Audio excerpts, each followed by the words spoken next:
We all have the same hopes and dreams, a happy life for ourselves and our families. That's what Sonny Dworka worked hard for. He was a spray painter in an auto parts plant, flushing the guns with dangerous solvents. His job was slowly poisoning him. There was so much exposure, 8 to 10 hours a day, and very poor ventilation. No effective controls were in place. He knew he was getting sick, but his employer wouldn't listen. There wasn't any control for it. Nobody says anything. Eventually, their lives changed. Well, when I get married to him, well, we're hoping for a good future. Until he gets sick, then everything you just lost like that. There is nothing, no hopes anymore. Most workers can't afford to quit a dangerous workplace for a safer job elsewhere, but it's a choice they should never have to make. That's where controls come in. Controls are there to eliminate hazards and make work healthier and safer. But to be effective, controls must satisfy 5 requirements. First, they must adequately control the hazard.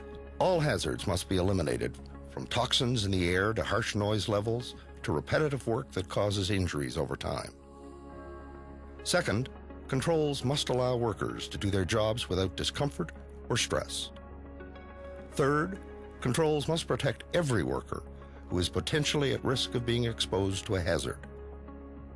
Fourth, the controls must not create new hazards in the workplace. And fifth, controls must not produce an environmental hazard. A workplace hazard can be controlled by different methods. The 3 main control methods are at the source, along the path, and at the worker. Controlling a hazard at its source is the best method for making sure the workplace is healthy and safe. For carcinogens, mutagens, and teratogens, control at the source is the only acceptable control method. Controls at the source also involve the redesign of the work process so that other hazards can be taken into account.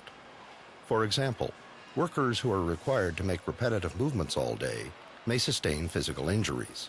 Redesign of the work process can eliminate the awkward movements which give rise to these injuries. Zen Lu was a seamstress reaching for pieces of cloth 4,000 times per hour, 10 hours a day, until her arms, her neck, and her back gave out. Today, she meets with other workers who have also been injured by their work. Everyone rider rush. So I every day feeling very hard. The whole body is pain. Joe Mattis was a trucker moving heavy skids of paper. He didn't mind the hard work. It was the way his work was set up that eventually caused him to sustain permanent back injuries. There's just not an issue to the work being done, but if it's being done day after day after day, repetitively lifting, carrying, pushing, pulling, that's wear and tear. It's going to take its toll eventually on anybody. It doesn't matter who it is. The concerns of workers are shared by occupational health professionals. Oftentimes we think that the problem is within the worker. The person is weak, the person is female, the person is old. But the truth is that if the work is too challenging for the worker, if it's too stressful, too hard, too repetitive, too heavy, it does not matter who it is, the person will break. Therefore, it is not necessary just to focus on the person.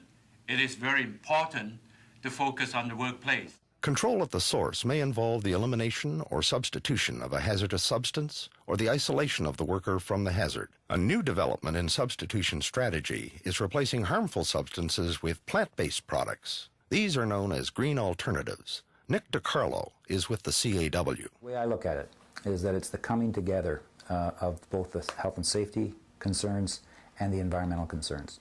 The same product that hurts the worker in the workplace destroys the environment, destroys animal life, and destroys human populations. It has the same effect outside the workplace. Unfortunately, workers are rarely consulted about the design of their work environment. Andy King works with the United Steelworkers of America. We have to develop more and more approaches that allow us to put that all together and understand it. And that's not necessarily knowing more about engineering or knowing more about chemical processes. It's understanding how the work is impacting on you, on your health, and then linking it to how the work is organized in front of you. Not consulting workers about controls at the source can place them at risk. It's going to cost them either an injury, an accident, or it's going to cost them a life. Controls along the path attempt to reduce the hazard before it can reach the worker. The closer the control to the source of the hazard, the better the system.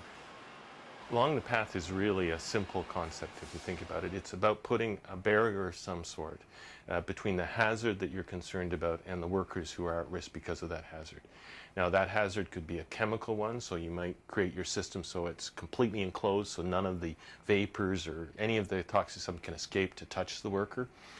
It may be noise, so you put some sort of muffling substance so that it prevents the noise from passing through because it's a physical hazard. Or even if you think of the threats of violence that some workers in the service sector face, you have the example, in many gas stations, for example, now where workers at the gas station are behind a barrier that is both like a desk barrier and then a glass barrier, and you deal with them through through a small little hole where the money is exchanged. Other controls along the path include machine guarding, warning signs, noise bafflers, and general housekeeping practices such as thorough cleaning of workplace surfaces and the cleanup of spills. Local exhaust ventilation systems are designed to remove contaminants from as close to their source as possible. General ventilation, on the other hand, simply dilutes toxic substances throughout the workplace and at times into the community. Controls applied at the worker are the last line of defense because they do nothing to remove or isolate the hazardous substance from the workplace environment. Personal protection such as safety glasses, respirators, work gloves, and training on how to use equipment are precautionary and often ineffective. Administrative controls also attempt to control the worker rather than the hazard. They include such measures as physical pre-screening of job applicants, rotating workers in and out of hazardous areas, and regular medical monitoring. But in reality, these administrative controls work to get rid of the worker, not the hazard. The safety equipment they give us, there was just regular respirator. They did not teach, like, fit it, like test fit, see what size you will wear, what will fit you. Nothing like that. They just bring it, give you, that's it. You know, I tried mine on. If you look here, see that black mark? Because I keep tightening it up so I wouldn't get the solvent. Still, the solvent goes through. When wearing personal protective equipment is unavoidable, adequate training on the use and maintenance of the equipment is essential.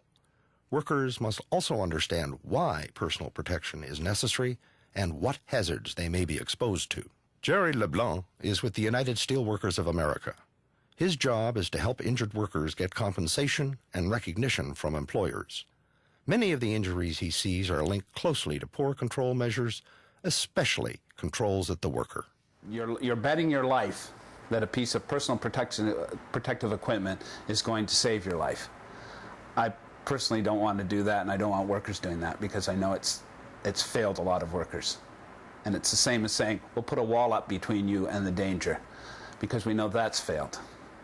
These too many things, especially chemicals, noises, they don't respect these walls, they don't respect barriers, they get around them, and people are affected. So they're it's really putting a Band-Aid on a gaping wound. It really is. Not every employer takes effective controls into account. That's why workers, their reps, and committees must be vigilant in identifying hazards and recommending effective control measures. Only then will hazards be eliminated from the workplace.